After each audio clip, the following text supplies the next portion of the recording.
Bharat live ने एक सप्ताह पहले एक खबर आपको दिखाई थी कि नीतीश कुमार के लिए संकट की का फरमान लेकर के आया है न्यायालय का वो चुनौती, जिसमें नीतीश कुमार के 12 विधान पार्षदों के मनोनयन को सीधी तौर पे चुनौती दी गई है और उनकी जो सदस्यता है उस सदस्यता पर ही प्रश्न चिन्ह खड़े हो गए हैं, उनके मनोनयन पर प्रश्न चिन्ह खड़े हो गए हैं। और ये वो 12 विधान पार्षद हैं जिनको राज्यपाल से मनोनयन किया गया है, राज्यपाल के द्वारा।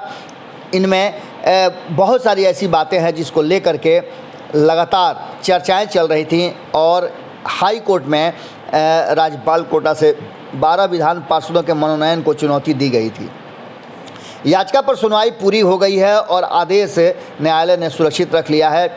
वरीय अधिवक्ता वसंत कुमार चौधरी की याचिका पर मुख्य न्यायाधीश संजय करोल और न्यायाधीश एस कुमार की खंडपीठ ने सुनवाई पूरी कर ली है। आपको बता दें कि याचिकाकर्ता ने सीधे तौर पे कहा था कि भारत के संविधान के प्रावधानों के तहत जो मनोनयन वाली बात है वो अलग अलग क्षेत्रों में के लिए की जाती है, अलग अलग क्षेत्र के विशिष्ट लोगों को की जाती है, जो कि खबरों के माध्यम से हमने आपको बताया था कि सामाजिक कलाकार, वैज्ञानिक, सामाजिक कार्य करने वाले, साहित्य के क्षेत्र में रहने वाले, सहकारिता आंदोलन से जुड़े लोग, विशिष्ट लोगों को ही मनोनयन किया जा सकता है। ऐसी स्थिति में जब अधिवक्ता ने इसी को चुनौती दी है, उन्होंने तर्क देते हुए कहा कि एक सामाजिक कार्यकर्ता को काम का अनुभव, व्यवहारिक ज्ञान और विशिष्ट होना चाहिए, लेकिन मनोनयन के इन सभी पहलुओं को अनदेखी करते हुए कई लोगों को मनोनीत किया गया है और ये परंपरा गलत है। उन्होंने साफ तौर पे कहा है कि जिन लोगों को मनोनयन किया गया है उनका न तो साहित्य से संबंध है और न ही वैज्ञानिक या कलाकार है। पिछली सुनवाई से कोर्ट राज्य के महाधिवक्ता से पूछा गया था कि मनोनीत किए गए विधान पार्षद राज्य में मंत्री पद पर भी हैं।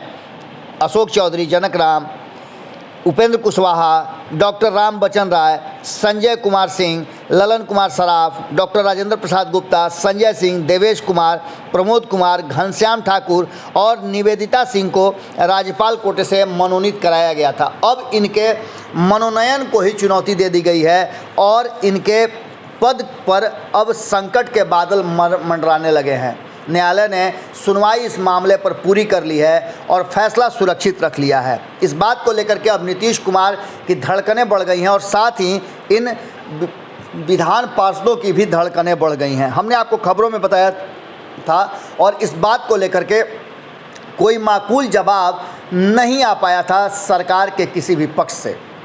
आपको बता दें कि अब इसके फैसले पर सबकी निगाहें टिकी हुई हैं और वहीं इन 12 मनोनीत सदस्यों के धड़कनें भी बढ़ गई हैं। वहीं नीतीश कुमार पर भी अगर न्यायालय का फैसला इनके विरुद्ध आता है, इनके मनोनयन पर सवाल खड़े होते हैं या इनकी सदस्यता जाती है, तो सवाल नीतीश कुमार पर भी खड़े होंगे। ये परंपरा कोई नई नहीं है, लंबे समय से चली आ रही है। इन सीटों पर कहा यह जाता है कि अपने चहेतों को, अपने करीबियों को मुख्यमंत्री राज्यपाल से मनोनीत करवाते हैं। देखना होगा कि न्यायालय का क्या फैसला आता है। तब तक तो आप मान के चलिए कि धड़कनें जरूर बढ़ी रहेंगी।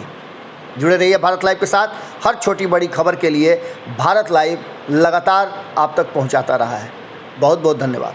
अगर ये वीडियो पसंद आई और वह बिहार के राजनीति और बिहारियत से सरोकार रखेनी तो सब्सक्राइब बटन दबा के चैनल के सब्सक्राइब कर ली।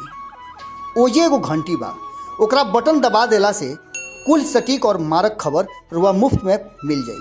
अगर रुआ पत्रकारिता के हमनी के नया प्रयोग में सहयोग कर चाहतानी तो ज्वाइन बटन दबा दी। पेटीएम नंबर नोट कर ली 9386816700। धन्यवाद।